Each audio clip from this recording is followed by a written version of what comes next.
Hello and welcome to the Sociology 3 Module 6 video lecture. This week we are going to look at another basic element of an argument structure, the reasons that an author would offer for you to accept his or her conclusion. So remember from the last module, we talked about the first step in evaluating arguments.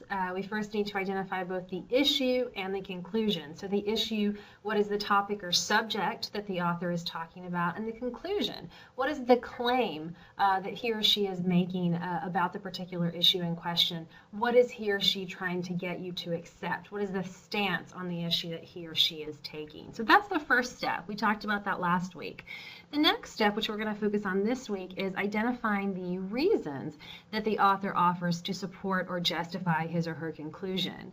And in identifying the reasons, you simply need to ask yourself, what rationale is the author giving me for why I should accept this particular conclusion, this particular stance on the issue? And so once you're able to identify both your conclusion and then your reasons, right there you have the basic structure of an argument. And you can think of it in terms of this equation that I have written out at the bottom of the slide: conclusion plus reasons equals argument. And that is just the basic structure of the argument form. So there are various types of reasons, as Brown and Keeley talk about in asking the right questions. They come in four major forms. This list is not exhaustive, so there are other kinds, but these are four of the basic kinds that you'll encounter. The first kind of reason is a belief, right? An opinion or conviction, usually in the value of something, such as, I believe in hard work. The next one is evidence, and evidence usually comes in the form of statistics or other kinds of research findings, such as if I told you the divorce rate in the United States is currently 48%, that would be a reason in the form of evidence. Number three, metaphors, another very common form of reason. It's a figure of speech that involves some kind of symbolic comparison. You probably learned about metaphors in elementary school. An example here is, life is a roller coaster. And it probably certainly feels that way at the beginning of the semester, like we're in now. Finally, analogies. So kind of similar to a metaphor, but different. An analogy compares two or more things that are similar in important respects. So for example, we could say that the atom is similar to how an atom works is similar to how our solar system works. So the atom structure is like a solar system, if you think of the nucleus in the middle like the sun, and the electrons revolving around it like the planets. And so this particular analogy is called a conceptual analogy. It's trying to give you a reason for why you should understand how two similar things conceptually work. So analogies are actually a very common and oftentimes a very effective kind of reason that you can give to support your conclusion. So there are very common indicator words that can help you identify reasons. Brown and Keeley give you a longer list in the text, but I want to highlight a few that I think are most common. Studies show that. That's going to be a phrase that you're going to come across quite a bit, especially when an author is authoring a reason in the form of evidence. So the kind of things that we're going to be reading in this class, like the Simon reading for this week, she uses this phraseology. In view of, right, and what would follow is the reason that the author wants you to accept their conclusion. First, second, third, when an author enumerates particular points, so enumerate, kind of laying it out in numbers. This first I'm going to talk about this, second this, third this. That's usually a good indication that he or she is giving you reasons to support his or her conclusion. As a result of, and really basically any type of outline, roadmap, or blueprint that an author gives you, especially in the beginning of a reading. I love when authors do that because it's such a good way for you as the reader, for we as the readers, to detect their reasoning structure. So how do you keep reasons and conclusions straight? So one shorthand way that I really learned that's effective is if we think of conclusions as the what, the where, or the who, and reasons are really getting at the why or the how. So you want to ask yourself, why do the conclusions make sense? Not necessarily why you yourself would agree with them, but why the author is trying to get you to agree with them. So this example about genetic screening that I have on the bottom of the slide is an example taken directly from the Asking the Right Questions text. And just quickly, we've got 4 statements here, and I want you to think about as I read this, which of these 4 statements is the conclusion and which of these statements are the reasons. So number 1, genetic screening of embryos should not be allowed.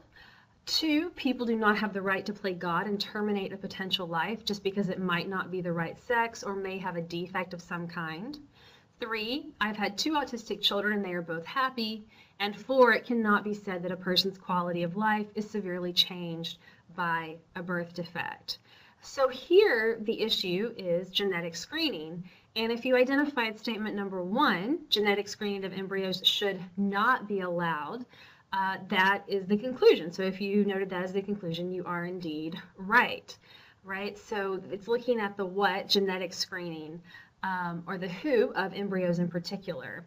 And if you look at statements 2, 3, and 4, it's very clear to see that what the author's doing is offering you reasons why genetic screening should not be allowed. Okay, so the conclusion is always the stance on the issue the author is taking, and reasons are what are the justifications of the rationale that they're offering you for why you should accept their stance on the issue. And that's a really nice shorthand way of keeping reasons and conclusions straight. So what I want to do next is I want to look at the second reading for this week, Robin Simon's The Joys of Parenthood Reconsidered, one of my favorite readings in this course. And I want to actually walk through a similar exercise. So let's identify the issue in the reading, the conclusion, and then the reasons that Simon is offering for why we should accept her conclusion. So hopefully you read that already, and you probably found it somewhat counterintuitive. Right, as Simon says, it's kind of funny, as Robin Simon does argue in her article, there's this very counterintuitive finding that in the United States has been found over and over again in research studies, which is that parents do not tend to be as happy as people who are not parents. They tend to have higher levels of depression, lower levels of well-being, and higher levels of anxiety. This is a study that, this is a finding that has been replicated, so it's not just one study, but multiple studies have found this. And the reason I use the word counterintuitive is because, as Simon notes, right, we tend to think of children as a primary source of meaning and joy and purpose and happiness in our lives. And research, sociological research, also certainly finds that to be true. But what's really interesting is when we survey parents versus non-parents, we find that their levels of well-being are actually lower. So let's go through this issue, conclusion, reason exercise. So first of all, let's identify the issue. And the issue here, I pulled out a sentence from page 41 of that text, and it's basically what I've just been talking about. So she has this great sentence that's a really nice summary of the issue. Sociologists find that as a group, parents in the United States experience depression and emotional distress more often than their childless adult counterparts. So in this case, the issue here is this correlation. So when sociologists use the word correlation, what they're talking about is simply a relationship between two variables. In this case, one's parental status, whether you are a parent or are not a parent, and your levels of psychological and emotional well-being. So that's the issue that she's talking about. She's talking about this finding. But what's the conclusion? There's another sentence on page 41 where she is telling you the stance that she takes on this particular issue, right? She says, and that's a problem. This correlation is a problem because the vast majority of American men and women eventually have children. Yet conditions in our society make it nearly impossible for them to reap all the emotional benefits of doing so, right? So that's the stance on the issue, on that particular correlation, that she wants you as the reader to be convinced of, right? She wants you to accept this stance. And she does think this is very problematic. And it's indeed true, the vast majority of Americans, over 90%, will become parents at some point. So the fact that we see this correlation is indeed a problem. So finally, what we want to do is we want to identify her reasons, right? What are the reasons for this particular stance on the issue? And she talks about a lot of things in that reading, so I just want to distill those reasons out for you here. So first of all, she talks about the very high cost of raising children. And for those of you out there who are parents or who've had child rearing responsibilities, this probably does not come as a shock to you. Maybe those dollar figures do. She cites the USDA study, that stands for United States Department of Agriculture, which finds that Americans, depending on their income level, spend anywhere from about $134,000 to $520,000 on raising a child, and that's only from birth to age 17. So about a quarter of the cost of raising a kid is actually incurred after they're 18. So just keep that in mind. Those are very, very high figures. It's very expensive to raise kids. A lot of that has to do with the second reason that she offers. It's often very difficult to juggle work and family commitments, and there are very few family-friendly policies in the United States. We are horrible in this country on this issue. For example, we're one of the few countries in the entire world, United States, Lesotho, and Papua New Guinea, that do not have mandatory universal paid family leave.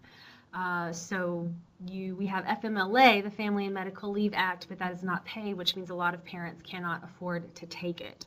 And most parents, even mothers of young children, have to juggle work commitments with child rearing commitments. And like many of you, you have these competing commitments and also go to school on top of that. So that can create quite a bit of what sociologists call role strain. So where we have all of these competing roles that we're trying to perform, and they often come into conflict and create a great deal of stress. Number three, a third major reason she offers, most parents raise children in relative social isolation with not very much help from extended kin or neighbors. The help they do get tends to come in the form of childcare, which can be very expensive, about $1,000 on average per month in the United States. And so parents are really left to their own devices to raise their kids. And in addition to that, let's look at reason number four, we have very high cultural expectations that we place on parents for raising successful and happy children. We often hold parents as the primarily responsible for how their kids turn out, even though as sociologists we know there are a lot of different factors that influence children's outcomes. So if you were able to identify these four reasons as why Simon is trying to convince us to accept her conclusion, then you are absolutely right. But let me be clear about the research on this. This does not mean that children make their parents miserable, but notice here that Simon's talking about the social conditions of parenting. So why is this a sociological way of thinking about the issue? Well, it's because what Simon's really arguing is it's not the individual parent's fault. It's certainly not the kid's fault that parents tend to be more stressed, but we don't provide parents a lot of public support for negotiating the commitments of parenting, for managing those commitments. So hopefully in going through this exercise where we identified the issue, conclusion, and the reasons, you're starting to get an even better sense of how you can identify those basic structures of an argument. And we'll continue to work on this critical thinking skill over and over again throughout the semester. So thank you very much, and I'll see you again soon.